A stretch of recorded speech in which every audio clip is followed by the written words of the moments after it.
ಮನಸ್ಸಿನ ಶಕ್ತಿ ಅಗಾಧವಾದದ್ದು. ಆದರೆ ಅದೇ ಮನಸ್ಸು ಕೆಲವು ಸಲ ತಾನೇನು ಮಾಡ್ತಿದ್ದೀನಿ, ಯಾಕೆ ಮಾಡ್ತಿದ್ದೀನಿ ಅನ್ನೋ ವಿವೇಚನೆ ಸಹ ಇಲ್ಲದೆ ತೀರಾ ಸಂಕುಚಿತವಾಗಿ ಯೋಚನೆ ಮಾಡಿಬಿಡುತ್ತೆ. ಯಾವುದೋ ದುರ್ಬಲ ಸಂದರ್ಭದಲ್ಲಿ ತೀರಾ ಕೆಟ್ಟ ನಿರ್ಧಾರಗಳನ್ನ ತಗೊಂಡ್ಬಿಡುತ್ತೆ. ಯಾವುದೋ ಕ್ಷುಲ್ಲಕ ಕಾರಣಕ್ಕೆ ಅಥವಾ ವಿನಾಕಾರಣ ಕೊಲೆ ಅಂತ ಕುಕೃತ್ಯ ನಡೆದು ಹೋಗುತ್ತೆ. ಇವತ್ತು ನಾವು ನಿಮ್ಗೆ ಹೇಳೋಕೆ ಹೊರಟಿರೋದು ಅಂಥದೇ ಒಂದು ಕತೆ.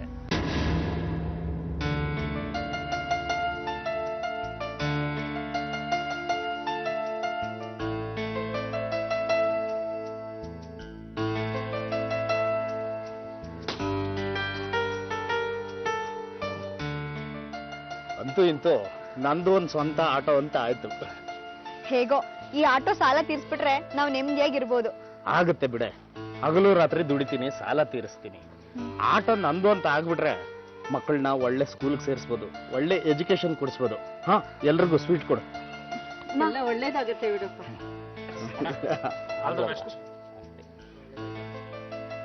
ಒಳ್ಳೇದಾಗ್ಲಪ್ಪ.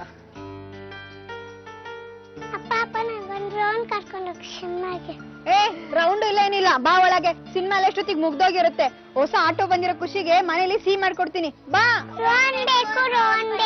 ಏ ಪಾಪ ಸುಮ್ನಿರಮ್ಮ, ಮಕ್ಳು ಅಷ್ಟೊಂದು ಆಸೆ ಪಡ್ತೀವಿ, ಕರ್ಕೊಂಡು ಹೋಗು. ಇರ್ಲಿ, ಅಡಿಗೆ ತಿಂಡಿ ತಯಾರಿ ನಾನು ಮಾಡ್ಕೊಂತೀನಿ. ಸರಿ ಅತ್ತೆ. ಹೋಗ್ಬಾ.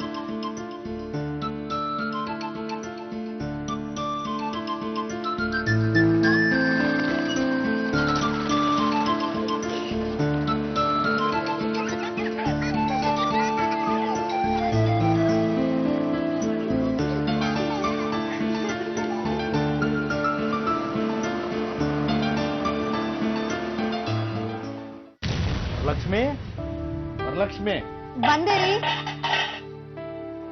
ಮೊದಲನೇ ದಿನದ 700 ರೂಪಾಯಿ ಸಂಪಾದನೆ, 300 ರೂಪಾಯಿ ಚೀಟಿ ದುಡ್ಡು, 200 ರೂಪಾಯಿ ಬ್ಯಾಂಕ್ ಲೋನ್ದು, ಇನ್ನು 200 ರೂಪಾಯಿ ಆಟೋಗೆ, ಗ್ಯಾಸ್ಗೆ. ರೀ, ಈ ಆಟೋ ನಮ್ ಪಾಲಿಗೆ ಲಕ್ಷ್ಮಿನೇ ರೀ. ಹೌದು ಕಣೆ, ನಮ್ ಪಾಲ್ಗೆ ಅದೃಷ್ಟನೇ. ಆದ್ರೆ ಆ ಹಾಳಾದ ರಮೇಶನ್ ಗಾಡಿ ಓಡಿಸ್ತಿದ್ದಾಗ ಒಂದಿನಾನು ಇಷ್ಟು ಕಲೆಕ್ಷನ್ ಆಗ್ಲಿಲ್ಲ. ಅವನು ಕೊಡೋದ್ನೆಲ್ಲ ಕೊಟ್ಟು ನನಗೇನು ಗಿಡ್ತಾನೆ ಇರ್ಲಿಲ್ಲ.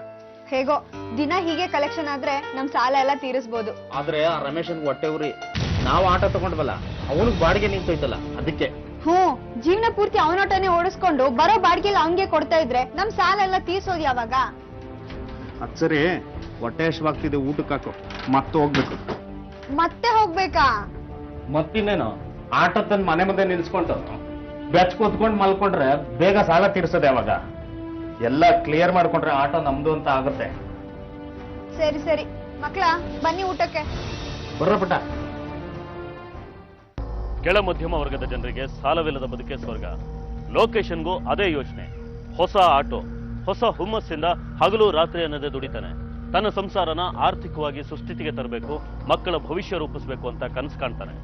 ಅದಕ್ಕೋಸ್ಕರ ತನ್ನ ಸ್ವಂತ ಸುಖನೂ ಲೆಕ್ಸೋದಿಲ್ಲ. ಯಾವುದೋ ಹೊತ್ತಿಗೆ ಮನೆಗೆ ಬರ್ತಾನೆ, ಇನ್ಯಾವುದೋ ಹೊತ್ತಿಗೆ ಹೋಗ್ತಾನೆ. ಅವನ ಗಮನ ಎಲ್ಲ ದುಡಿಬೇಕು, ಸಂಪಾದಿಸ್ಬೇಕು, ಆದಷ್ಟು ಬೇಗ ಆಟೋ ತನ್ನ ಸ್ವಂತದಾಗಬೇಕು ಅನ್ನೋ ಕಡೆಗೆ ಇರುತ್ತೆ. ಆಯ್ತಾನೆ. ಅಯ್ಯೋ ಆಯ್ತು ಇರ್ರಿ. ಫ್ಯಾಕ್ಟ್ರಿಲು 8 ಗಂಟೆ ಕಾಲ ನಿಂತ್ಕೊಂಡು ಕೆಲಸ ಮಾಡ್ಬೇಕು, ಜೊತೆಗೆ ಮನೇಲೂ ನಾನೇ ದುಡಿಬೇಕು. ಇಡೀ ರಾತ್ರಿ ಮಲ್ಗಕ್ಕಾಗಲ್ಲ, ಬೆನ್ನೆಲ್ಲ ಎಷ್ಟು ನೋವುತ್ತೆ ಗೊತ್ತಾ ನಿಮ್ಗೆ? ಈ ಬಡತನ ಅನ್ನೋದಿಲ್ಲ ಅಂದಿದ್ರೆ ಇಷ್ಟೊತ್ತಿಗೆ ನಾನು ರಾಣಿ ಹಂಗಿರ್ತಿದ್ದೆ. ಯಾಕೆ ಗೊಣಗಾಡ್ತೀಯ? ನಿನಗೂ ಟೈಮ್ ಬರುತ್ತೆ ಬಿಡು. ಈ ಚೀಟಿ ಒಂದ್ ಮುಗ್ದೋದ್ರೆ ಬ್ಯಾಂಕ್ ಸಾಲನ ನಿಧಾನಕ್ಕೆ ತೀರಿಸ್ಕೋಬಹುದು. ಈ ಹಾಳಾದ ರಮೇಶನ್ ಸಾಲ ಒಂದ್ ತೀರೋಗಿದ್ರೆ ಈ ಕಷ್ಟನೇ ಇರ್ತಿರ್ಲಿಲ್ಲ. ಇನ್ನೊಂದ್ ಸ್ವಲ್ಪ ದಿನ ಎಲ್ಲ ಸರಿ ಹೋಗುದು ಬಿಡು. ಹೌದು ರೀ, ಈ ಮಾತನ್ನ ಮದ್ವೆ ಆದಾಗಿಂದ ಹೇಳ್ತಾನೆ ಇದ್ದೀರಾ. ಬೆಳೆದಿರೋ 2 ಹೆಣ್ಮಕ್ಳಿದಾರೆ. ಬೆಳೀತಾ ಬೆಳೀತಾ ಖರ್ಚು ಜಾಸ್ತಿ ಆಗುತ್ತೆ ಹೊತ್ತು ಕಡಿಮೆ ಅಂತೂ ಆಗಲ್ಲ. ನನಗೆ ಕೆಲಸ ಮಾಡೋದು ತಪ್ಪಲ್ಲ.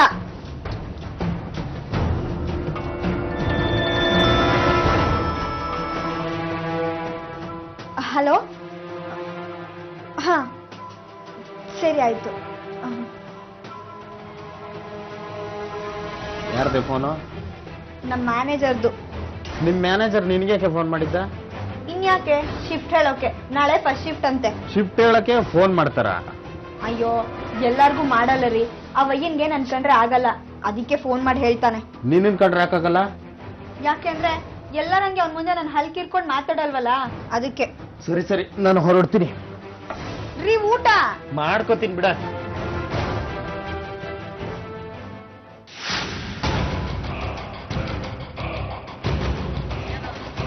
ಬನ್ನಿ ಸರ್. ಏನೋ ನಿಂದು ಮ್ಯಾಟರ್ ರಮೇಶ? ಸರ್ ಎಲ್ಲಿ ಸರ್? ವಿಜಯನಗರ. ಸರಿ ಬನ್ನಿ ಬನ್ನಿ ಸರ್. ಏಯ್ ಇಲ್ಲಿ ಮಾತಾಡ, ಏನ್ ನೀನು ಗಿರಾಕಿ ಬಂದಾಗ? ನೀನ್ ಒಬ್ಬನೇ ಎಲ್ಲ ಕಡೆ ಜೀವನ ಮಾಡ್ಬೇಕಾಗಿರೋದು, ಎಲ್ಲವನ್ನೂ ಜೀವನ ಮಾಡ್ಬೇಕು. ಈ ಬಾಡಿಗೆನ ಸತೀಶ ಹೊಡಿಲಿ ಬಿಡು.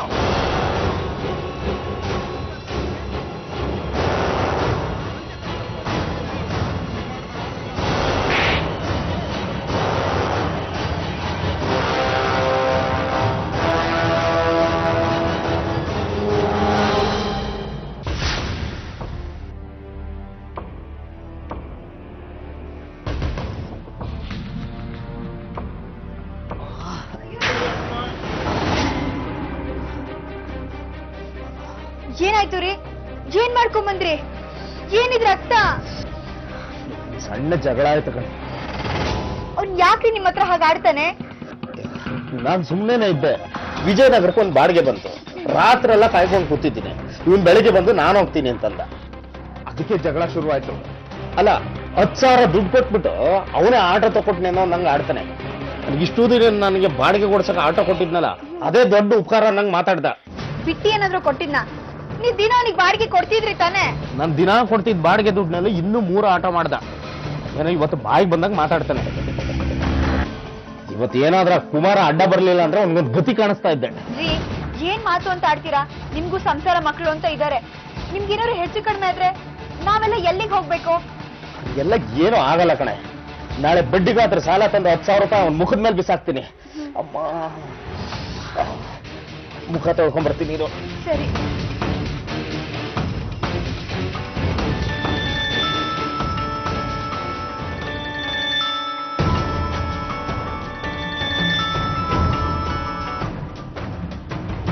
ಹಲೋ, ಹೇಳೆ. ಹೌದು ಕಣೆ, ನಮ್ಮ ಯಜಮಾನ್ರು ಈಗ ತಾನೇ ಮನೆಗೆ ಬಂದ್ರು. ಯಾರ ಜೊತೆ ಜಗಳ ಮಾಡ್ಕೊಂಡ್ ಬಂದ್ಬಿಟ್ಟಿದ್ದಾರೆ. ನಾನು ಸ್ವಲ್ಪ ಬ್ಯುಸಿ ಇದ್ದೀನಿ, ಆಮೇಲೆ ಫೋನ್ ಮಾಡ್ತೀನಿ ಕಣೆ. ಹ್ಞೂ ಸರಿ.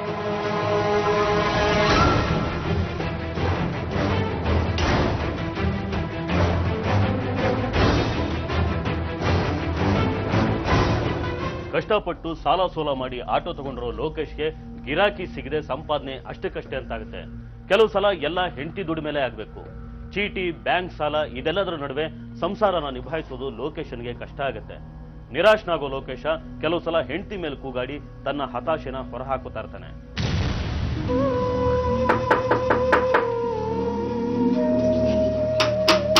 ಬಂದೆ.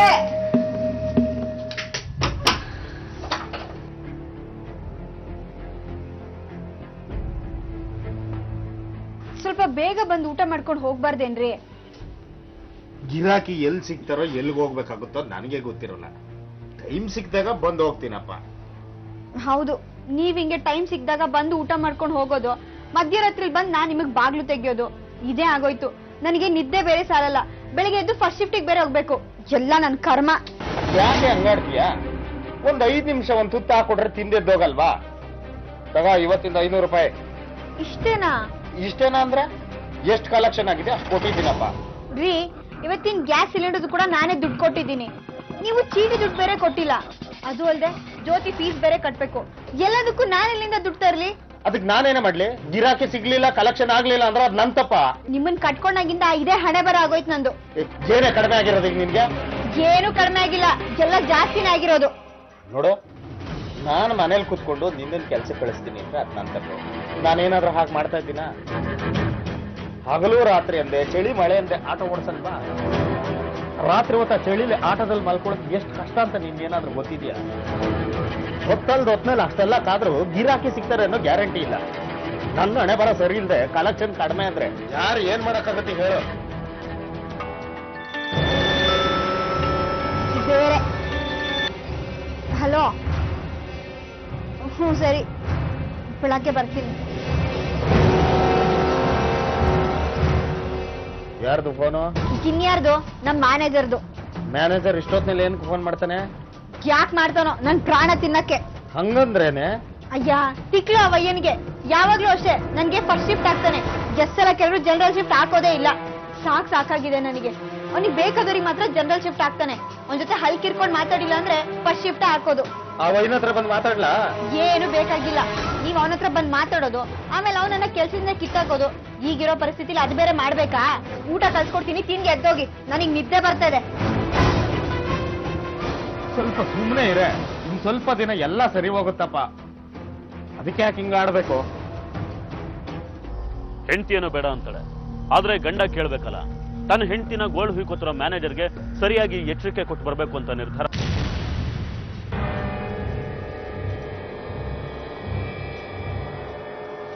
ನಮಸ್ಕಾರ ಸರ್.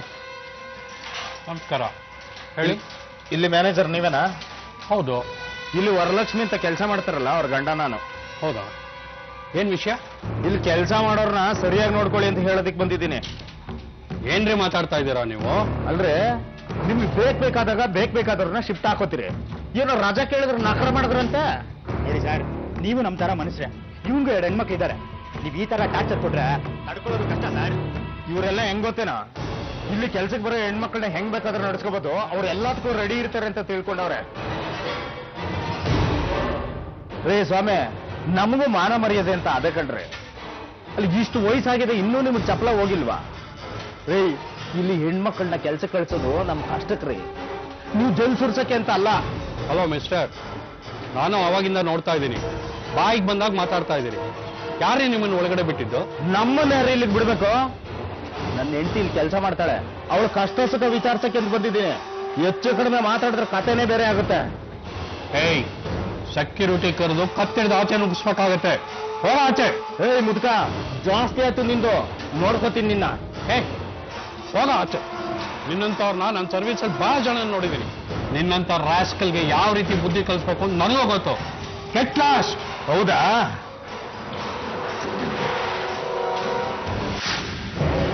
ಮಾರ್ಚ್ 9, 2012, ಸುಂಕದಕಟ್ಟೆ, ಬೆಂಗಳೂರು.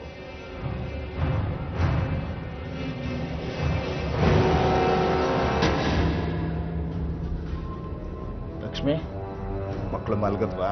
ಹ್ಞೂ ರೀ. ಇವತ್ತು ಗಾಡಿಗೆ ಹೋಗಲ್ಲಮ್ಮ, ಯಾಕೋ ಸುಸ್ತಾಗ್ತಾ ಇದೆ. ಯಾಕ್ರಿ, ಏನಾಯ್ತು? ಯಾಕೋ ಚಳಿ ಆಗ್ತಿದೆ, ಜ್ವರ ಬರಂಗಿದೆ, ಅದಕ್ಕೆ ಮಲಗಿಬಿಡ್ತೀನಿ. ಸರಿ, ನೀವು ಮಲ್ಕೊಳ್ಳಿ. ಊಟ? ಊಟ ಬೇಡಮ್ಮ. ಸರಿ, ನೀವು ರೆಸ್ಟ್ ಮಾಡಿ, ನನ್ನ ಪಾತ್ರೆ ಎಲ್ಲ ಒಳಗೆ ತಂದಿಡ್ತೀನಿ. ಸರಿ.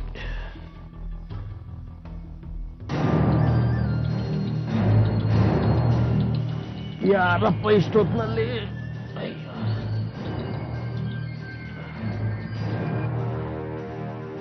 ಹಲೋ, ಯಾರು ತಾವು? ಕುಂಬಳಗೋಡ್ಗ? ಸರ್, ನನ್ನ ನಂಬರ್ ಕೊಟ್ಟಿದ್ದೆ ಯಾರು? ಓ, ಕುಮಾರ. ಸರಿ ಸರ್. ಸರ್, ಆದ್ರೆ ನಾನು ನಿಮ್ಮನ್ನು ನೋಡಿಲ್ವಲ್ಲ. ಓ ಹೌದಾ? ಓಕೆ, ಸರಿ ಸರ್, ಬರ್ತೀನಿ ಸರ್, ಈಗಲೇ ಹೊರಡ್ತೀನಿ ಸರ್. ಸರಿ ಸರ್.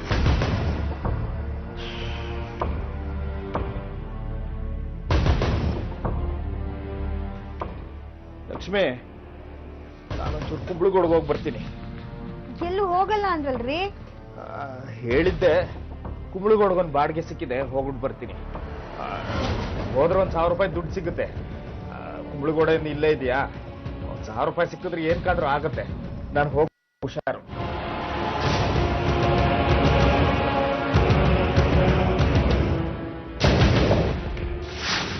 ಮಾರ್ಚ್ 10, 2012.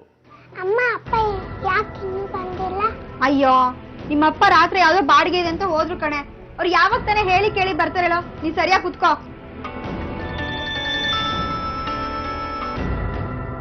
ಹಲೋ, ಏನು? ಯಾವಾಗ? ನೀವೆಲ್ಲಿದ್ದೀರಾ? ಹೌದಾ? ಸರಿ, ನಾನು ಈಗಲೇ ಬರ್ತೀನಿ. ನೋಡ, ನೀವೆಲ್ಲೋಗಿ ಆಟ ಆಡ್ಕೊಳ್ತಾ ಇರ್ರಿ, ನಾನು ಹೋಗಿ ಬರ್ತೀನಿ. ಎದ್ದೋಳು.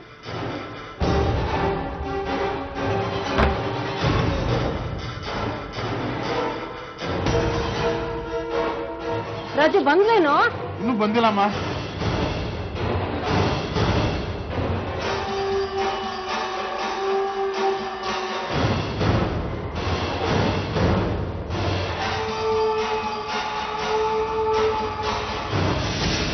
ರಾಜು, ಏನಾಯ್ತು ರಾಜು? ಅಯ್ಯೋ, ಅದಕ್ಕೆ ನಾನು ಆಮೇಲೆ ಹೇಳ್ತೀನಿ, ಮೊದಲು ಆಸ್ಪತ್ರೆಗೆ ಹೋಗ್ಬೇಕು. ಆಟೋ ಹತ್ತಿ. ನಡಿಯಪ್ಪ. ಅದಕ್ಕೆ ಏನಾಯ್ತು? ಅಣ್ಣ ಯಾಕೆ ಅಷ್ಟೊತ್ತಿಗೆ ಕುಂಬಳಗೊಳಗೆ ಹೋಗಿದ್ದ? ಯಾವ್ದೋ ಬಾಡಿಗೆ ಬಂತು ಅಂತ ಹೊರಟ್ರು. ಕುಂಬ್ಳಗುಡ್ಗೆ ಹೋದ್ರೆ 1,000 ರೂಪಾಯಿ ಸಿಗುತ್ತಲ್ಲ ಅಂತ. ಆಟೋ ತೆಗಿಲ್ಲ, ಮಲ್ಕೊಂತೀನಿ ಅಂತ ಹೇಳಿದ್ರು. ಯಾವ್ದೋ ಫೋನ್ ಬಂದ ತಕ್ಷಣ ಹಾಗೆ ಹೊರಟು ಬಿಟ್ರು ಕಣೋ. ನೀನ್ ಏನಕ್ಕೆ ಫೋನ್ ಮಾಡಿದ್ದು? ಅವ್ರಿಗೆ ಏನಾಗಿದೆ ಅಂತ ಹೇಳು. ಈಗ ನನಗೂ ಪೂರ್ತಿ ವಿಷಯ ಗೊತ್ತಿಲ್ಲ. ಅದಕ್ಕೆ ಮೈಸೂರಲ್ಲಿ ಇವನಿದ್ದ ಆಟೋಗೆ ಯಾರೋ ಬೆಂಕಿ ಹಚ್ಚಿರುತ್ತೆ. ಅಲ್ಲಿ ಯಾರೋ ಇವನ್ನ ಕರ್ಕೊಂಡು ಹಾಸ್ಪಿಟ್ಲಿಗೆ ಸೇರಿಸಿದ್ರು. ಅಲ್ಲೇ ಫೋನ್ ಮಾಡಿದ್ರು.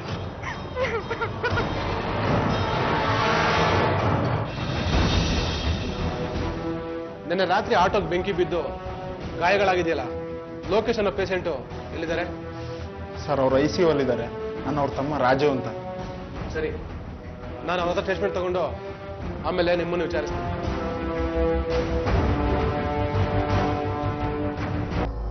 ಆವತ್ತು 1000 ರೂಪಾಯಿ ಬಾಡಿಗೆ ಆಸೆಗೆ ಅಂತ ಹೊರಡೋ ಲೊಕೇಶನ್ಗೆ ತಾನು ಸಿಕ್ಕಾಕೋತಾ ಇರೋ ಅಪಾಯದ ಬಗ್ಗೆ ಯಾವ ಸುಳಿವು ಇರೋದಿಲ್ಲ. ತಾನು ಈ ಮನೆಗೆ ಮತ್ತೆ ಬರೋದಿಲ್ಲ ಅನ್ನೋ ಸಣ್ಣ ಸೂಚನೆ ಕೂಡ ಅವನಿಗೆ ಸಿಕ್ಕಿರೋದಿಲ್ಲ.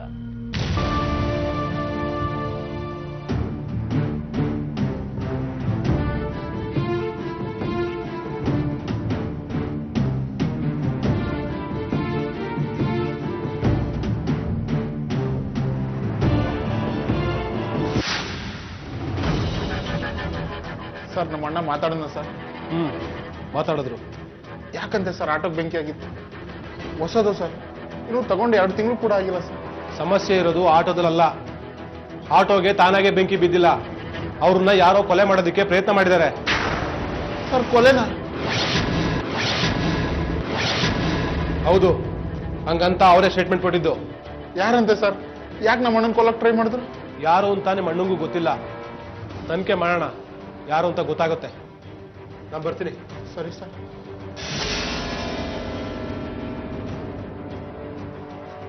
ಆವತ್ತು ಲೋಕೇಶನ ತಾಯಿ, ಹೆಂಡತಿ ಹಾಗೂ 2 ಹೆಣ್ಣು ಮಕ್ಕಳ ರೋದನ ಮುಗಿಲು ಮುಟ್ಟುವಷ್ಟಿತ್ತು.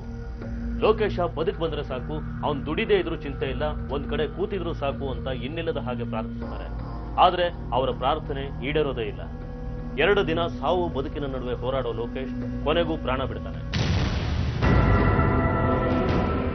ಇಲ್ಲಿ ಲೋಕೇಶ್ ಕಡೆಯವ್ರು ಯಾರು? ಸರ್ ನಾವೇ ಪೇಷಂಟ್ ಕಡೆಯವರು. ಏನಾದ್ರು ಔಷಧಿ ಬೇಕಾಗಿತ್ತಾ ಸರ್? ಅದರ ಅವಶ್ಯಕತೆ ಇಲ್ಲಪ್ಪ. ನಾವು ಮಾಡುವಷ್ಟು ಪ್ರಯತ್ನ ಮಾಡಿದ್ವಿ, ಆದರೆ ಉಳಿಸ್ಕೊಳ್ಳಿಕ್ಕಾಗಲಿಲ್ಲ. ಸರ್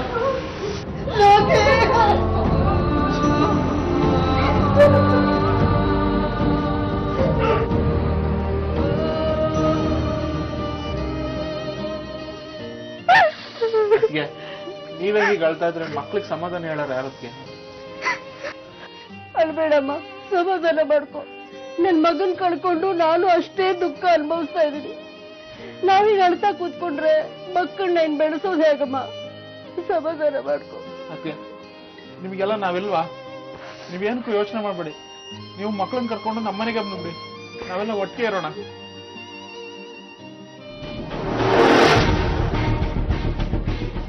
ನೋಡಿ, ನಿಮ್ ದುಃಖ ನಮಗೂ ಅರ್ಥ ಆಗುತ್ತೆ. ಆದ್ರೆ ನಮ್ ಡ್ಯೂಟಿ ನಾವು ಮಾಡ್ಲೇಬೇಕು. ಇಲ್ಲಿ ಲೋಕೇಶ್ ಹೆಂಡತಿ ವರಲಕ್ಷ್ಮಿ ಅಂದ್ರೆ ನಾನೇ ಸರ್. ನೋಡಿ ಅಮ್ಮ, ನಿಮ್ಮಿಂದ ತನಿಖೆಗೆ ಸಹಾಯ ಆಗ್ಬೇಕು. ಏನ್ ಕೇಳಿ ಸರ್?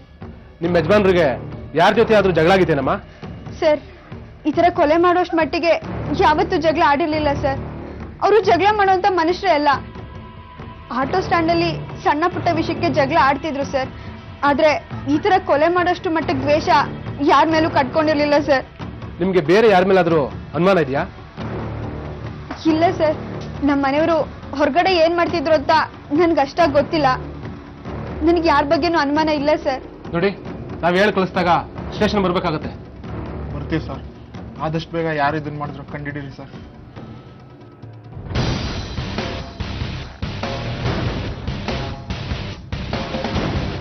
ಲೋಕೇಶನ್ನ ಕೊಲೆ ಮಾಡೋ ಪ್ರಯತ್ನ ಮಾಡಿದವರು ಅವನ ಆಟೋಗೆ ಬೆಂಕಿ ಹಚ್ಚಿದ್ದಾರೆ ಅಂದ್ರೆ ಲೋಕೇಶನ್ನ ಅವನ ಆಟೋ ಸಮೇತ ನಾಶ ಮಾಡೋ ಯೋಚನೆ ಇದ್ದವರೇ ಈ ಕೊಲೆ ಮಾಡಿರ್ಬೋದಾ? ಲೋಕೇಶನ ಹೆಂಡತಿ ಹೇಳಿದ ಮಾಹಿತಿ ಆಧಾರದ ಮೇಲೆ ಪೊಲೀಸರು ಆಟೋ ಚಾಲಕ ಮತ್ತು ಲೋಕೇಶನ ಹಳೆ ಆಟೋ ಓನರ್ ರಮೇಶನ್ನ ಟಾರ್ಗೆಟ್ ಮಾಡ್ತಾರೆ. ಸಾಕಷ್ಟು ಸಲ ಸಣ್ಣ ಪುಟ್ಟ ಜಗಳ ಹೊಡೆದಾಟಗಳೇ ದ್ವೇಷವಾಗಿ ಕೊನೆಗೆ ಕೊಲೆಗೂ ಕಾರಣ ಆಗ್ಬಿಡುತ್ತೆ. ಅದೇ ಕಾರಣಕ್ಕೆ ಪೊಲೀಸರು ರಮೇಶನ್ ಹಿಂದೆ ಬಿಡ್ತಾರೆ. ಲೋಕೇಶನ್ಗೆ ಶ್ರದ್ಧಾಂಜಲಿ ಸಲ್ಲಿಸ್ತಾ ಅವನು ಕಟೌಟ್ ಇರಿಸ್ತಿದ್ದ ರಮೇಶನ ವಿಚಾರಣೆ ಮಾಡ್ತಾರೆ. ಲೋಕೇಶನ್ ಯಾಕೆ ಕೊಲೆ ಮಾಡಿದೆ? ಏನ್ ಸರ್, ಏನ್ ಹೇಳ್ತಾ ಇದ್ದೀರಾ ಸರ್? ಅವನಿಗೂ ನಿಂಗೂ ಜಗಳ ಆಗಿತ್ತಂತೆ, ಇಬ್ರು ಹೊಡೆದಾಡ್ಕೊಂಡಿದ್ರಂತೆ. ಸರ್ ಜಗಳ ಮಾಡ್ಕೊಂಡಿದ್ದು ನಿಜ ಸರ್, ಆದ್ರೆ ಅವ್ನು ಕೊಲೆ ಮಾಡೋಷ್ಟು ದ್ವೇಷ ನನ್ಗಿರ್ಲಿಲ್ಲ ಸರ್. ಲೋಕೇಶ ಸ್ವಂತ ಆಟೋ ತಗೊಂಡ್ಮೇಲೆ ಅವನಿಗೆ ತೊಂದರೆ ಕೊಡೋಕೆ ಶುರು ಮಾಡ್ದಂತೆ. 10,000 ರೂಪಾಯಿಗೋಸ್ಕರ ಅವನನ್ನ ಪೀಡಿಸ್ತಾ ಇದ್ದಂತೆ. ಅವನ ಹೇಳಿಗೆನ ಸಹಿಸಕ್ಕಾಗದೆ ಅವನನ್ನ ಕೊಲೆ ಮಾಡ್ಬಿಟ್ಟ. ಸರ್ ಖಂಡಿತ ಇಲ್ಲ ಸರ್. ಲೋಕೇಶ್ ಆಟೋ ತಗೊಂಡ್ಮೇಲೆ ಅವನಿಗೆ ತುಂಬಾ ಅಹಂಕಾರ ಬಂದಿತ್ತು ಸರ್. ಆಟೋ ಸ್ಟ್ಯಾಂಡ್ ಅಲ್ಲಿ ಎಲ್ಲರೂ ಅದನ್ನೇ ಮಾತಾಡ್ತಾ ಇದ್ರು ಸರ್. ಅವನು 24 ಗಂಟೆ ಆಟೋ ಸ್ಟ್ಯಾಂಡ್ ಅಲ್ಲೇ ಇರ್ತಾ ಇದ್ದ ಸರ್. ಬೇರೆ ಯಾರಿಗೂ ಗಿರಾಕಿನೇ ಬಿಟ್ಕೊಡ್ತಾ ಇರ್ಲಿಲ್ಲ. ಬಂದ್ ಗಿರಾಕಿನೆಲ್ಲ ತಾನೇ ಬಾಡಿಗೆ ಹೊಡಿತಾ ಇದ್ದ ಸರ್. ಹಾಗೆ ಅದೇ ವಿಷಯಕ್ಕೆ ಸಣ್ಣ ಕಿರಿಕಾಯ್ತು ಸರ್. ಮಾತಿಗೆ ಮಾತು ಬೆಳೆದು ನಾನು 10,000 ನನಗೆ ಬಿಸಾಕು ಅಂತ ಕೇಳಿದೆ ಸರ್. ಅಷ್ಟು ಬಿಟ್ರೆ ಕೊಲೆ ಮಾಡೋಷ್ಟು ದ್ವೇಷ ನನಗಿರ್ಲಿಲ್ಲ ಸರ್. ಸರಿ, ನಿಮ್ಮ ಆಟೋ ಸ್ಟ್ಯಾಂಡ್ ಅಲ್ಲಿ ಕುಮಾರ ಅಂತ ಯಾರಾದ್ರು ಇದ್ದಾರಾ? ಇದೇನೆ sir, location close friend sir. ನಮಸ್ತೆ ಸರ್, ನಾನೇ ಸರ್ ಕುಮಾರ್ ಅಂದ್ರೆ. ಲೋಕೇಶ ಕೊಲೆಯಾದ ಇನ್ನಿನ ರಾತ್ರಿ ಕುಂಬಳಗುಡ್ಗೆ ಹೋಗಿದಂತೆ. ನಿನ್ ಕಡೆ ಯಾರೋ ಫೋನ್ ಮಾಡಿ ಬಾಡಿಗೆ ಇದೆ ಬನ್ನಿ ಅಂತ ಹೇಳಿದ್ರಂತೆ. ಯಾರಿಗೆ ಕೊಟ್ಟೆ ಲೊಕೇಶನ್ ಫೋನ್ ನಂಬರ್ನ? ನಾನು ಯಾರಿಗೂ ನಂಬರ್ ಕೊಟ್ಟಿಲ್ಲ ಸರ್. ಅವನು ಬಾಡಿಗೆ ಕರೀರಿ ಅಂತಾನೂ ಯಾರಿಗೂ ಹೇಳಿಲ್ಲ. ಲೋಕೇಶ ಸಾಯಕ್ ಮುಂಚೆನೆ ಸ್ಟೇಟ್ಮೆಂಟ್ ಕೊಟ್ಟಿದ್ದಾನೆ. ನಿನ್ ಕಡೆಯವ್ರು ಯಾರೋ ಫೋನ್ ಮಾಡಿ ಕುಂಬಳಗುಡು ಬಾ ಅಂತ ಹೇಳಿದ್ರಂತೆ. ಅಲ್ಲೋಗಿ ನೋಡಿದ್ರೆ ಕೊಲೆ ಪ್ರಯತ್ನ ನಡೆದಂತೆ ಅವನ ಮೇಲೆ. ನೀನ್ ನೋಡಿದ್ರೆ ಯಾರಿಗೂ ಫೋನ್ ನಂಬರ್ ಕೊಟ್ಟಿಲ್ಲ ಅಂತ ಹೇಳ್ತಿದ್ಯಾ? ನಮ್ಮ ತಾಯಿಗೂ ಕೊಟ್ಟಿಲ್ಲ ಸರ್. ಬೇಕಾದ್ರೆ ನಾನು ಫೋನ್ ಡೀಟೇಲ್ಸ್ ತೆಗೆದು ನೋಡಿ ಸರ್. ಅವತ್ತು ನನ್ನ ಹತ್ರ ಕರೆನ್ಸಿನೇ ಇರಲಿಲ್ಲ. ನಾನು ಯಾರಿಗೂ ಫೋನೇ ಮಾಡಿಲ್ಲ. ಆದ್ರೆ ಲೋಕೇಶ ನಿನ್ನ ಹೆಸರು ಹೇಳಿದ್ನಲ್ಲ, ಅದೇ ನನಗೂ ಗೊತ್ತಾಗ್ತಾ ಇಲ್ಲ ಸರ್. ಯಾರೋ ನನ್ನ ಹೆಸರು ಏನು ಕೇಳಿದ್ರು ಅಂತ ನನಗೆ ಗೊತ್ತಾಗ್ತಾ ಇಲ್ಲ. ನೀನು ಲೋಕೇಶನ್ ಕ್ಲೋಸ್ ಫ್ರೆಂಡ್ ತಾನೆ? ಹೌದು ಸರ್, ನಾವಿಬ್ರು ಕ್ಲೋಸ್ ಫ್ರೆಂಡು ಸರ್. ಹಾಗಾದ್ರೆ ನಿನಗೆ ಗೊತ್ತಿರ್ಬೇಕಲ್ಲ ಲೋಕೇಶ್ನ ಕೊಲೆ ಮಾಡೋ ಮಟ್ಟಿಗೆ ಯಾರಾದ್ರೂ ಶತ್ರುಗಳಿದ್ದಾರಾ ಅಂತ. ಆ ಥರ ಏನಿಲ್ಲ ಸರ್. ನಮ್ಮ ಆಟೋ ಸ್ಟ್ಯಾಂಡಲ್ಲಿ ಸಣ್ಣ ಪುಟ್ಟ ಕಿರಿಕ್ ಬಿಟ್ರೆ ಬೇರೇನೂ ಆಗ್ತಾ ಇರಲಿಲ್ಲ. ಆದರೆ ಮೊನ್ನೆ ಅವನ ಹೆಂಡತಿ ಕೆಲಸ ಮಾಡೋ ಗಾರ್ಮೆಂಟ್ಸ್ ಅಲ್ಲಿ ನಾನು ಅವನು ಹೋಗಿ ಮ್ಯಾನೇಜರ್ ಹತ್ರ ಜಗಳ ಆಡ್ ಬಂದಿದ್ವಿ.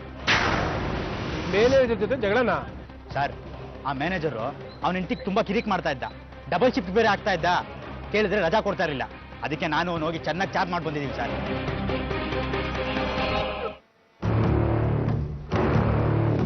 ಹೋಗಿ ಕರ್ಕೊಂಡ್ಬಂದ್ರಿ.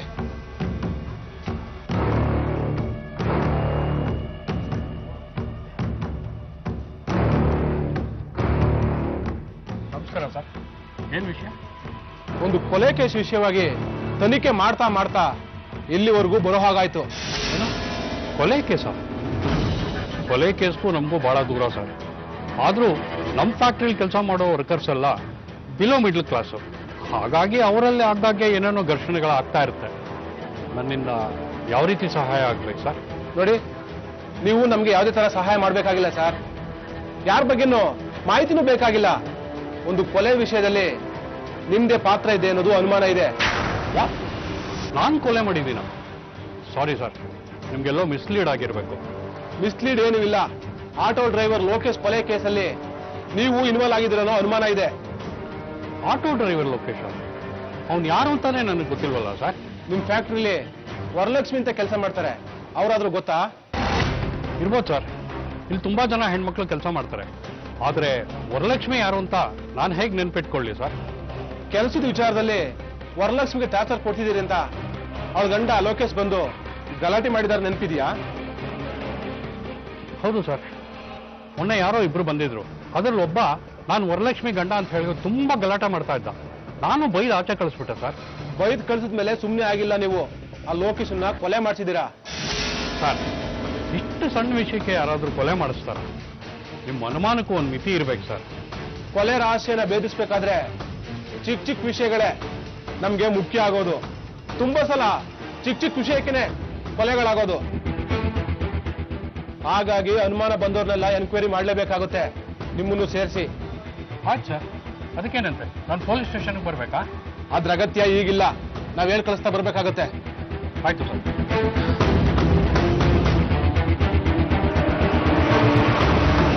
ಕೊಲೆಗಾರರು ಎಷ್ಟೇ ಚಾಲಾಕಿಗಳಾಗಿದ್ರು ಪೊಲೀಸರು ಅವ್ರಿಗಿಂತ ಬುದ್ಧಿವಂತರಾಗಿರ್ತಾರೆ. ತಾನು ಸಿಕ್ಕಾಕೊಳ್ಳೋಕೆ ಸಾಧ್ಯನೇ ಇಲ್ಲ ಅನ್ನೋ ನಂಬಿಕೆ ಮೇಲೆ ಅಪರಾಧ ಮಾಡ್ತಾರೆ. ಕೊನೆಗೂ ಸಿಕ್ಕಿಬಿದ್ದು ಜೈಲ್ ಪಾಲಾಗ್ತಾರೆ. ಈ ಪ್ರಕರಣದಲ್ಲೂ ಹಾಗೆ ಆಗುತ್ತೆ. ಪೊಲೀಸರ ಅನುಮಾನ ಇನ್ನು ರಮೇಶ್ ಮತ್ತೆ ಮ್ಯಾನೇಜರ್ ಸುತ್ತ ಸುತ್ತುತ್ತಿರುವಾಗಲೇ ಕುಮಾರ್ ಹಾಗೂ ಲೋಕೇಶ್ನ ಫೋನ್ ಕಾಲ್ ಡೀಟೇಲ್ಸ್ ಸಿಗುತ್ತೆ. ಸಾಕಷ್ಟು ಪ್ರಕರಣಗಳಲ್ಲಿ ಕೊಲೆಗಾರ ಸಿಕ್ಕಿಬೀಳೋದು ಫೋನ್ ಕಾಲ್ಗಳಿಂದನೇ. ಇಲ್ಲೂ ಅದೇ ಆಗುತ್ತೆ. ಸರ್, ಏನ್ರಿ ಇದು? ಅದೇ ಆಟೋ ಡ್ರೈವರ್ ಲೋಕೇಶ್ ಇದನ್ನಲ್ಲ ಸರ್, ಅವ್ನ ಕಾಲ್ ಡೀಟೇಲ್ಸು. ಲೋಕೇಶು ಮತ್ತೆ ಅದೇ ಕುಮಾರ್ ಇದನ್ನಲ್ಲ ಸರ್, ಅವ್ರ ಫೋನ್ ಡೀಟೇಲ್ಸ್ ಸರ್. ಏನು ಹೇಳುತ್ತೆ ಇದು? ಸರ್, ಕುಮಾರ್ ಹೇಳೋ ಹಾಗೆ ಕೊಲೆಯಾದ ದಿನ ಮಧ್ಯಾಹ್ನದಿಂದ ಅವನ ಫೋನಿಂದ ಯಾವುದೇ ಔಟ್ ಗೋಯಿಂಗ್ ಕಾಲ್ ಹೋಗಿಲ್ಲ ಸರ್. ಹಾಗೆ ಲೋಕೇಶ್ಗೆ ರಾತ್ರಿ 8:30 ಬಂದಿರೋ ಕಾಲು ಕುಮಾರ್ದಲ್ಲ ಸರ್. ಹಾಗಾದ್ರೆ ಲೋಕೇಶ್ ಫೋನ್ ಮಾಡಿದ್ದಾರ್ರಿ? ಅದು car driver number sir. Car ಡ್ರೈವರಾ? ಹೌದು ಸರ್. ಅವನು ಬಾಡಿಗೆ ಕಾರ್ ಓಡಿಸ್ತಾನೆ.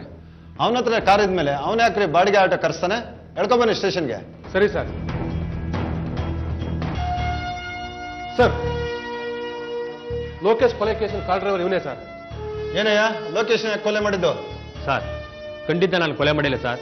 ಅದಕ್ಕೂ ನನಗೇನು ಸಂಬಂಧ ಇಲ್ಲ ಸರ್. ಸಂಬಂಧ ಇಲ್ವಾ? ಹಾಗಾದ್ರೆ ಲೋಕೇಶನ್ ಫೋನ್ ಮಾಡಿ ನೀನ್ ಯಾಕೆ ಕುಂಬಳಗೂಡಕ್ಕೆ ಕರ್ಸ್ಕೊಂಡೆ? ಸರ್, ಫೋನ್ ಮಾಡಿದ್ದು ನಿಜ ಸರ್. ಆ ಕೊಲೆಗೂ ನನಗೆ ಯಾವುದೂ ಸಂಬಂಧ ಇಲ್ಲ ಸರ್. ಫೋನ್ ಮಾಡೋದು ನಿಜ ಅಂತೀಯ, ಕೊಲೆಗೂ ನಂಗೆ ಸಂಬಂಧ ಇಲ್ಲ ಅಂತೀಯ, ಏನ್ ಕತೆ? ಸರ್, ಆ ಇಂದ್ರ ಮಾತು ಕೇಳ್ಬಿಟ್ಟು ಅಲ್ಲಿ ಹೋಗಿದ್ದೆ ಸರ್. ಆಮೇಲೆ ವಾಪಸ್ ಬಂದ್ಬಿಟ್ಟೆ ಸರ್. ಆಮೇಲೆ ಏನಾಯ್ತು ನನಗೆ ಗೊತ್ತಿಲ್ಲ ಸರ್. ಇಂದ್ರನ ಯಾರೋ ಅವನು? ಸರಿಯಾಗಿ ಡೀಟೇಲ್ ಹೇಳು. ಸರ್, ಇಂದ್ರನೂ ತುಂಬಾ ವರ್ಷದಿಂದ ನನ್ನ ಪರಿಚಯ ಸರ್. ನನ್ನ ಕಾರನ್ನೇ ಬಾಡಿಗೆ ಜಾಸ್ತಿ ಕರೆಸ್ತಾ ಇದೆ ಸರ್. ಅವತ್ತು ನನ್ನನ್ನೇ ಕರೆಸಿದ್ದೆ ಸರ್. ಸರ್, ನನ್ನ ಫೋನ್ ಇಸ್ಕೊಂಡು ಯಾರಿಗೋ ಆಟೋದವ್ರಿಗೆ ಫೋನ್ ಮಾಡಿ ಕರೆಸ್ಕೊಂಡೆ ಸರ್. ಸರ್, ಯಾಕೋ ಅವ್ನು ಯಾರು ನನಗೆ ಇಷ್ಟ ಆಗಲಿಲ್ಲ ಸರ್. ದುಡ್ಡು ಇಸ್ಕೊಂಡು ಆಫೀಸ್ ಬಂದ್ಬಿಟ್ಟೆ ಸರ್. ಆಮೇಲೆ ಏನಾಯ್ತು ನನಗೆ ಗೊತ್ತಾಗಿಲ್ಲ ಸರ್. ಇಂದ್ರನಿಗೂ ಲೋಕೇಶನ್ಗೆ ಏನ್ ಸಂಬಂಧ ನಿನಗೇನಾದ್ರು ಗೊತ್ತಾ? ಸರ್, ನನಗೆ ಗೊತ್ತಿಲ್ಲ ಸರ್. ಇಂದ್ರ ಅದ್ರ ಬಗ್ಗೆ ನಾನು ಏನು ಹೇಳಿಲ್ಲ ಸರ್. ಸರಿ, ಇಂದ್ರ ಎಲ್ಲಿ ಕೆಲಸ ಮಾಡ್ತಾನಯ್ಯ? ಸರ್, ಕೆಲಸ ಅಂತ ಏನಿಲ್ಲ ಸರ್. ಸುಮಾರು ವರ್ಷಗಳಿಂದ ಆರ್ಕೆಸ್ಟ್ರಲ್ಲಿ ಸಿಂಗರ್ ಆಗಿದ್ದಾನೆ ಸರ್. ಸರ್, ಮದುವೆ ಮನೆಯಲ್ಲಿ ಫೋಟೋ ಇಟ್ಟಿದ್ದೇನೆ ಸರ್. ಈ ತರ ಸಣ್ಣ ಪುಟ್ಟ ಕೆಲಸ ಮಾಡ್ಕೊಂಡಿದ್ದಾನೆ ಸರ್. ಸರಿ, ಇಂದ್ರನ ಮನೆ ಅಡ್ರೆಸ್ ಗೊತ್ತಾ? ಗೊತ್ತು ಸರ್. ಮೇ 3, 2012 ಗೋಣನಕುಂಟೆ, ಬೆಂಗಳೂರು. ಇಂದ್ರ ಅಂದ್ರೆ ನೀನೇನೆಯಾ? ಹೌದು, ನಾನೇ ಇಂದ್ರ. ಏನು ವಿಷಯ? ಸ್ಟೇಷನ್ ಬಾ, ನಿನ್ನ ಹತ್ರ ಸ್ವಲ್ಪ ಮಾತಾಡೋದಿದೆ. ಸ್ಟೇಷನ್ಗ? ಯಾಕೆ ಸರ್? ನಾನೇನು ತಪ್ಪು ಮಾಡಿದ್ದೀನಿ? ಸ್ಟೇಷನ್ ಬಾ, ಎಲ್ಲ ಗೊತ್ತಾಗುತ್ತೆ. ಬಾ. ಸರ್, ನಮ್ಮ ಯಜಮಾನ್ರನ್ನೇನು ಕರ್ಕೊಂಡು ಹೋಗ್ತಾ ಇದ್ದೀರಾ? ಅವ್ರೇನ್ ತಪ್ಪು ಮಾಡಿದ್ದಾರೆ? ನಿನ್ ಗಂಡ ಅವನ್ ಕೊಲೆ ಮಾಡಿದಾರಮ್ಮ. ಕೊಲೆನಾ? ಇಲ್ಲ ಸರ್, ನಾನೇ ಕೊಲೆನೂ ಮಾಡಿಲ್ಲ. ಕೊಲೆ ಯಾರು ಮಾಡಿದಾರೆ ಅಂತ ಗೊತ್ತಾಗುತ್ತೆ. ಬಾ, ಬಾ.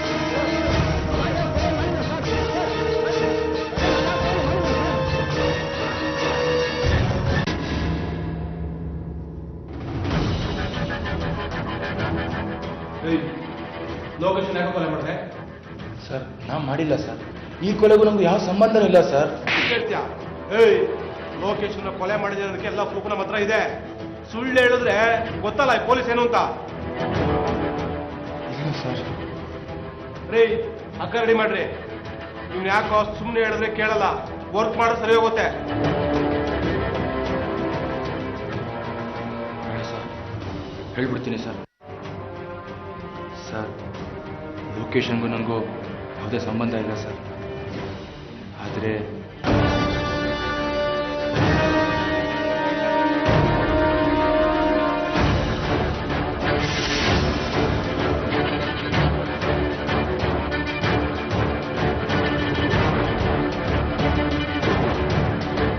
ಕೊನೆಗೂ ಪೊಲೀಸರಿಗೆ ನಿಜವಾದ ಕೊಲೆಗಾರ ಸಿಕ್ಬಿಡ್ತಾನೆ.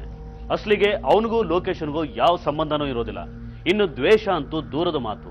ಅವನು ಲೋಕೇಶನ್ನ ಕೊಲೆ ಮಾಡೋದ್ರ ಬಗ್ಗೆ ಯೋಚನೆ ಕೂಡ ಮಾಡಿರೋದಿಲ್ಲ. ಹಾಗಿದ್ದು ಅವನು ಲೋಕೇಶನ್ನ ಯಾಕೆ ಕೊಲೆ ಮಾಡ್ದ? ಈ ಕೊಲೆಯಿಂದ ಅವನಿಗಾದ ಲಾಭನಾದ್ರೂ ಏನು?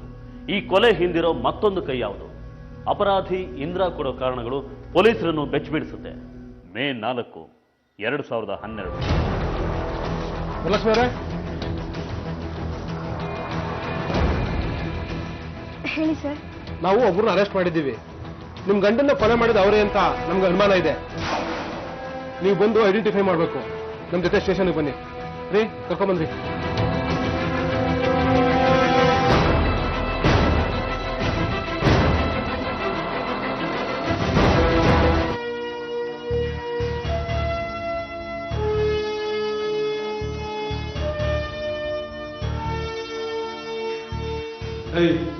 ಇವಳಿಗೋಸ್ಕರ ಕೊಲೆ ಮಾಡಿರೋದು ಒಪ್ಕೊಂಡಿಲ್ಲ. ಎಲ್ಲ ವಿವರವಾಗಿ ಸಾಹೇಬ್ರ ಮುಂದೆ ಹೇಳೋ. ಸರ್, ನಾನೊಬ್ಬ ಫೋಟೋಗ್ರಾಫರು ಸರ್. ಮದುವೆ ಮನೆಗೆ ಆಗ ಫೋಟೋ ತೆಗೆಯಕ್ಕೆ ಹೋಗ್ತಾ ಇರ್ತೀನಿ. ಹೀಗೆ ಒಂದಿನ ನಮ್ಮ ಸಂಬಂಧಿಕರು ಮದುವೆ ಮನೆಗೆ ಫೋಟೋ ತೆಗೆಯಕ್ಕೆ ಹೋದಾಗ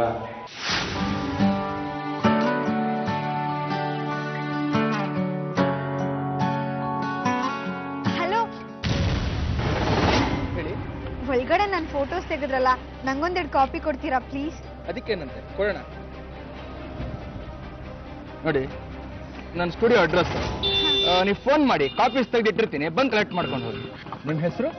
ವರಲಕ್ಷ್ಮಿ. ಹೆಸರು ತುಂಬಾ ಚೆನ್ನಾಗಿದೆ. ನೀವಿರೋದು?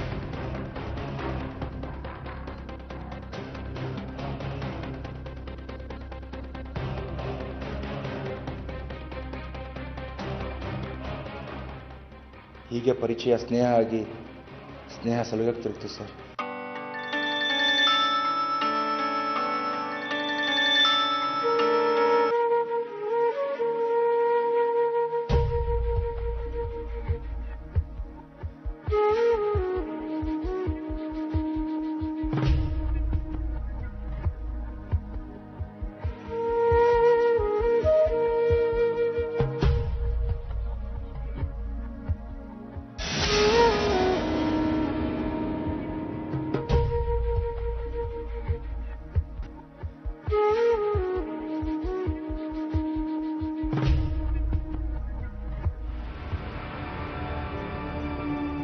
ನಿನಗೆ ಮದುವೆ ಆಗಿತ್ತಲ್ವೇನೋ?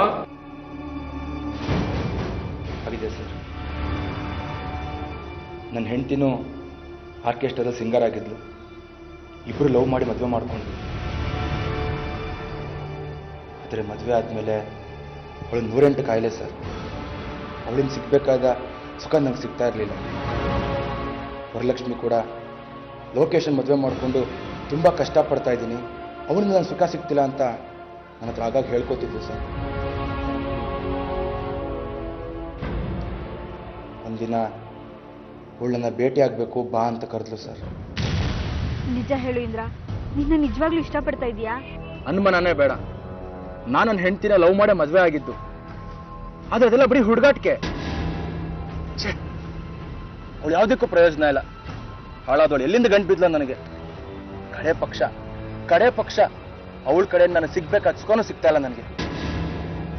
ಆದ್ರೆ ನೀನ್ ನೋಡು, ನಂಗೆ ಎಲ್ಲಾ ರೀತಿಯಿಂದಲೂ ಕರೆಕ್ಟ್ ಆಗಿದೆಯಾ. ನಿಜ ಹೇಳ್ತೀನಿ ಇಂದ್ರ, ನನಗೂ ನಿಂತರನೇ ಸಮಸ್ಯೆ. ನಿಂತರ ಕಣ್ತುಂಬ ಕನ್ಸುಗಳನ್ನ ಕಟ್ಕೊಂಡಿರೋ ಹುಡುಗನ್ನ ಮದ್ವೆ ಆಗ್ಬೇಕು ಅಂತ. ಆದ್ರೆ ಏನ್ ಮಾಡೋದು, ನನ್ ಗಂಡ ಮದ್ವೆ ಆಗಿದ್ದ ಹೊಸರಲ್ಲಿ ಎಷ್ಟೋ ಅಷ್ಟೇ. 2 ಹೆಣ್ಮಕ್ಳಾದ್ಮೇಲೆ ಸಾಲ ಸಂಪಾದನೆ ಅಂತ ನನ್ ಗಂಡ ನನ್ನನ್ನ ಪ್ರೀತಿಸೋದನ್ನೇ ಬಿಟ್ಬಿಟ್ಟಿದ್ದಾನೆ. ಅವನಿಗಂತೂ ಅದ್ರ ಅವಶ್ಯಕತೆ ಇಲ್ಲ, ಆದ್ರೆ ನನಗೂ ಇಲ್ಲ ಅಂತ ಅದು ಹೇಗೆ ಅನ್ಕೊಂತಾನೆ? ನಿಜ ಹೇಳ್ತೀನಿ ಇಂದ್ರ, ಅವನ ಪ್ರೀತಿಗೂ ನಿನ್ ಪ್ರೀತಿಗೂ ಬಹಳ ವ್ಯತ್ಯಾಸ ಇದೆ. ನಾನು ನಿನ್ನಂತವ್ನು ಬೇಕು ಇಂದ್ರ. ಆದ್ರೆ ಏನ್ ಪ್ರಯೋಜನ? ನಾವ್ ಹೀಗೆ ಕೂತ್ಕೊಂಡು ಮಾತಾಡಿದಷ್ಟೇ ಬಂತು, ಏನು ಪ್ರಯೋಜನ ಆಗ್ತಿಲ್ಲ. ಎಲ್ಲ ಮುಗ್ದೋಗಿದೆ. ಹಾಗ್ಯಾಕೆ ಅನ್ಕೊಂತೀಯ? ನಾವೇನ್ ಮುದುಕರಾಗಿದ್ದೀವ? ನಮ್ ಜೀವನ ಈಗಿನ್ನೂ ಶುರು ಆಗ್ತಾ ಇದೆ. ಆದ್ರೆ ಹೇಗೆ? ಈ ಕಡೆ ನಿನ್ಗೂ ಮದುವೆ ಆಗಿದೆ, ನನಗೂ ಮದುವೆ ಆಗಿದೆ. ನನ್ ಗಂಡನ್ನೇ ಇಲ್ಲ ಅನ್ಸ್ಬಿಟ್ರೆ? ಏನ್ ಹೇಳ್ತಿದ್ಯಾ ನೀನು? ಹೌದು ಇಂದ್ರ, ತುಂಬಾ ಯೋಚನೆ ಮಾಡಿದ್ದೀನಿ. ಅದ್ ಬಿಟ್ರೆ ಬೇರೆ ದಾರಿ ಇಲ್ಲ ನಮ್ಗೆ. ನೀನ್ ಏನೇನೋ ಯೋಚನೆ ಮಾಡ್ಬೇಡ, ಅದೆಲ್ಲ ಸಾಧ್ಯ ಇಲ್ಲ. ನಾವೆಲ್ಲಾದ್ರೂ ಓಡೋಗೋಣ. ಆಗಲ್ಲ ಇಂದ್ರ, ನಾನು ಎಲ್ಲೇ ಓಡೋದ್ರು ಹುಡುಕ್ಸೋದು ಅವ್ರಿಗೆ ಗೊತ್ತಿದೆ. ಅದು ಅಲ್ಲದೆ 2 ಹೆಣ್ಮಕ್ಳು ಬಿಟ್ಟು ಓಡೋಗಿ ಮತ್ತೆ ನಾನು ವಾಪಸ್ ಹೊರತ್ರ ಹೋದ್ರೆ ನನ್ಗೇನ್ ಮರ್ಯಾದೆ ಇರುತ್ತೆ ಹೇಳು? ಯೋಚನೆ ಮಾಡ್ಬೇಡ, ನೋಡೋಣ, ಏನೋ ದಾರಿ ಹುಡ್ಕೋಣ.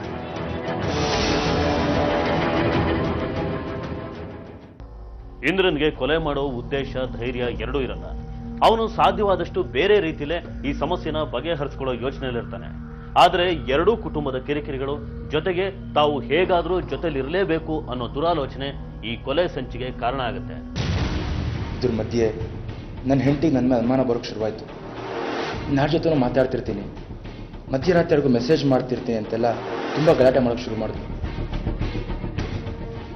ಆ ಕಡೆ ವರಲಕ್ಷ್ಮಿ ಮನೆಯಲ್ಲೂ ಕೂಡ ದುಡ್ಡು ಕಾಸಿನ ವಿಷಯಕ್ಕೆ ತುಂಬ ಗಲಾಟೆ ಆಗ್ತಿತ್ತು. ಹೀಗಿರ್ಬೇಕಾದ್ರೆ ಒಂದಿನ ವರಲಕ್ಷ್ಮಿ ನನಗೆ ಫೋನ್ ಮಾಡಿದ್ಲು. ಮಾರ್ಚ್ 9, 2012. ಹಲೋ. ನೋಡು, ನೀನು ಅದೇನ್ ಮಾಡ್ತೀಯೋ ಗೊತ್ತಿಲ್ಲ. ನಾಳೆ ಬೆಳಗ್ಗೆ ಅಷ್ಟೊತ್ತಿಗೆ ಅವ್ರು ಇರಬಾರ್ದು ಅಷ್ಟೇ. ಏನು ಮಾತಾಡ್ತೀಯ ನೀನು? ನೋಡು, ಬದುಕಿದ್ರೆ ನಾಳೆಯಿಂದ ನಿನ್ ಜೊತೆ, ಇಲ್ಲ ಅಂದ್ರೆ ಸಾವೇ ಗತಿ. ಸಾಯ ಮಾತಾಡಿ ಯಾಕೆ ಆಡ್ತೀಯ? ನೀನ್ ಸತ್ರ ನಾನು ಬದುಕಿರ್ತೀನ? ನಾ ಉಳಿಬೇಕು ಅಂದ್ರೆ ಅವನಿಗೊಂದು ಗತಿ ಕಾಣಿಸ್ಲೇಬೇಕು. ಇಲ್ಲ ಅಂದ್ರೆ ನಿನ್ ದಾರಿ ನೀನ್ ನೋಡ್ಕೋ, ನನ್ನ ದಾರಿ ನಾನು ನೋಡ್ಕೋತೀನಿ. ಹಾಗೆಲ್ಲ ಮಾತಾಡ್ಬೇಡ. ನೋಡು, ಅವನಿಗೆ ಬರ್ತಾನೆ, ಊಟ ಮಾಡಿಕೊಂಡು ರಾತ್ರಿ ಆಟೋ ತಗೊಂಡು ಹೋಗ್ತಾನೆ. ನೀನು ಏನೇ ಕೆಲಸ ಮಾಡೋದಿದ್ರು ಈ ರಾತ್ರಿನೇ ಮಾಡಿ ಮುಗಿಸು. ಸರಿ, ನಾನೆಲ್ಲ ಪ್ಲ್ಯಾನ್ ಮಾಡಿ ಆಮೇಲೆ ನಿನಗೆ ಫೋನ್ ಮಾಡಿ. ಸರಿ. ಹಲೋ. ಹಾಂ ಹೇಳು. ನಿನ್ನ ಗಂಡ ಇನ್ನೂ ಬಂದಿಲ್ವಾ? ಇಲ್ಲ, ಅವರು ಹುಷಾರಿಲ್ಲ ಅಂತ ಮಲಗಿದ್ದಾರೆ. ಅವ್ರು ಬರೋ ಕಾಣಿಸ್ತಿಲ್ಲ. ಹಾಗಾದ್ರೆ ಏನು ಮಾಡೋದೀಗ? ಎಲ್ಲ ಪ್ಲ್ಯಾನ್ ಮಾಡಾಗಿದೆಯಲ್ಲ. ಒಂದು ಕೆಲಸ ಮಾಡು, ಯಾವುದೋ ದೂರದಲ್ಲಿ ಬಾಡಿಗೆ ಇದೆ ಅಂತ ಅವ್ರಿಗೆ ಫೋನ್ ಮಾಡು. ಅವಾಗ ಅವ್ರು ಖಂಡಿತ ಬಂದೇ ಬರ್ತಾರೆ. ಯಾರ್ದು ಅಂತ ಕೇಳಿದ್ರೆ ಏನು ಹೇಳಿ? ಕುಮಾರನ್ ಕಡೆಯವರು ಅಂತ ಹೇಳ್ಬಿಡು, ಅವ್ರಿಗೆ ಗೊತ್ತಾಗತ್ತೆ.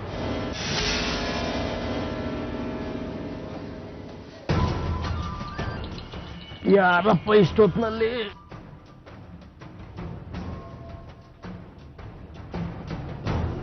ಲಕ್ಷ್ಮಿ, ನಾನು ಕುಂಬಳಗೂಡಿಗೆ ಹೋಗಿ ಬರ್ತೀನಿ. ಅವನ್ನ ಮುಗಿಸ್ಲೇಬೇಕು ಅಂತ ಡಿಸೈಡ್ ಮಾಡಿ ನಾನು ನನ್ನ ಅಕ್ಕನ ಮಗನ ಕರೆಸ್ಕೊಂಡೆ ಸರ್. ನನಗೆ ಪರಿಚಯ ಇರೋ ಕಾರ್ ಡ್ರೈವರ್ನ ಕರೆಸ್ಕೊಂಡು ಅವನ ಫೋನಿಂದನೇ ಲೊಕೇಶನ್ಗೆ ಫೋನ್ ಮಾಡಿಸಿ ಕುಂಬಳಗೂಡಿಗೆ ಬಾಡಿಗೆ ಇದೆ ಬಾ ಅಂತ ಕರೆಸ್ಕೊಂಡ್ವಿ ಸರ್. ಇದ್ದಕ್ಕಿದ್ದಂಗೆ ಕಾರ್ ಡ್ರೈವರು ನಿಮ್ಮ ವ್ಯವಹಾರ ಕೂಡ ಸರಿ ಕಾಣ್ತಿಲ್ಲ, ನಾನು ಇರೋದಿಲ್ಲ, ನಂಗೆ ದುಡ್ಡು ಕೊಟ್ಬಿಡಿ ಹೊರಟ್ಬಿಡ್ತೀನಿ ಅಂತ ಹೊರಟ್ಬಿಟ್ಟ ಸರ್. ಆಮೇಲೆ ನಾವು ಎಂತವನ್ ಕಳ್ಸಿದ್ಯಲ್ಲ, ಅರ್ಧ ದಾರಿಯಲ್ಲಿ ಬಿಟ್ಟು ಹೋಗ್ತಾನ ಅವನು. ಸ್ವಲ್ಪ ಅವ್ರಿಗೆ ಗೊತ್ತಾಗಲ್ಲ ಬೇಡ ಅವನಿಗೆ. ಹೋದ್ರೆ ಹೋಗ್ಲಿ ಬಿಡ, ಏನಾದ್ರೂ ಆಗ್ಲಿ ಮುಗಿಸ್ಲೇಬೇಕು. ಮಾರ್ಚ್ 9, 2012 ಕುಂಬಳಗೂಡು.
ಎಲ್ಲ ಕೆಲಸ ಮುಗಿಸಿದ್ವಿ.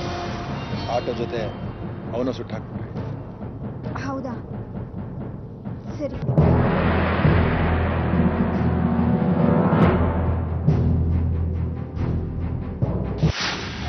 ಮಾರನೇ ದಿನ ಬೆಳಗ್ಗೆ ಗೊತ್ತಾಯ್ತು ಸರ್, ಅವನು ಇನ್ನೂ ಬದುಕಿದ್ದಾನೆ ಅಂತ.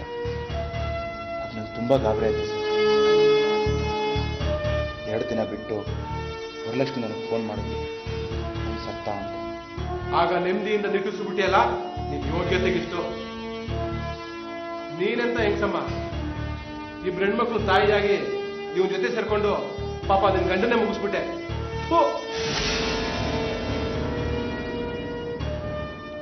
ಪೊಲೀಸರು ಈ ಪ್ರಕರಣನ ಯಶಸ್ವಿಯಾಗಿ ಭೇದಿಸಿದ್ರು. ಕೊಲೆ ಮಾಡಿದವರೇನೋ ಜೈಲಿಗೆ ಹೋದ್ರು. ಆದ್ರೆ ಯಾವ ತಪ್ಪನ್ನು ಮಾಡದೆ ದುಡಿಮೆನೆ ಬದುಕಾಗಿಸ್ಕೊಂಡು ಸ್ವಂತ ಆಟೋ ಕನಸು ಕಂಡ ಲೋಕೇಶ್ ಅದೇ ಆಟೋ ಸಮೇತ ಸುಟ್ಟು ಹೋದದು ಮಾತ್ರ ದುರಂತ. ತಂದೆಯ ಸಾವು, ತಾಯಿಯ ಜೈಲುವಾಸ, ಮಕ್ಕಳು ನಿಜಕ್ಕೂ ಅನಾಥರಾಗಿದ್ದಾರೆ. ಯಾರದೋ ಕ್ಷುಲ್ಲಕ ಆಸೆಗೆ ವಿವೇಚನೆ ಕಳ್ಕೊಂಡ ತಾಯಿಯ ನೀಚ ಕೃತ್ಯಕ್ಕೆ ಈ ಮಕ್ಕಳ ಬದುಕು ಬಲಿಯಾಗಿ ಹೋಗಿದೆ. ಯಾರದೋ ತಪ್ಪಿಗೆ ಯಾರಿಗೋ ಶಿಕ್ಷೆ ಆಗಿದೆ. ತಂದೆ ತಾಯಿನ ಕಳ್ಕೊಂಡ ಈ ಮಕ್ಕಳ ಬದುಕಿಗೆ ಬೆಳಕಾವುದು. ಇದು ಇವತ್ತಿನ ಕ್ರೈಮ್ ಫೈಲ್. ಮುಂದಿನ ಸಂಚಿಕೆಯಲ್ಲಿ ಮತ್ತೊಂದು ವಿಭಿನ್ನ ಕುತೂಹಲಕಾರಿ ಸತ್ಯಕಥೆಯೊಂದಿಗೆ ಮತ್ತೆ ನಿಮ್ಮ ಮುಂದೆ ಬರ್ತೀವಿ. ನಾವು ಕಥೆ ಹೇಳ್ತೀವಿ, ನೀವೆಚ್ಚರವಾಗಿರಿ.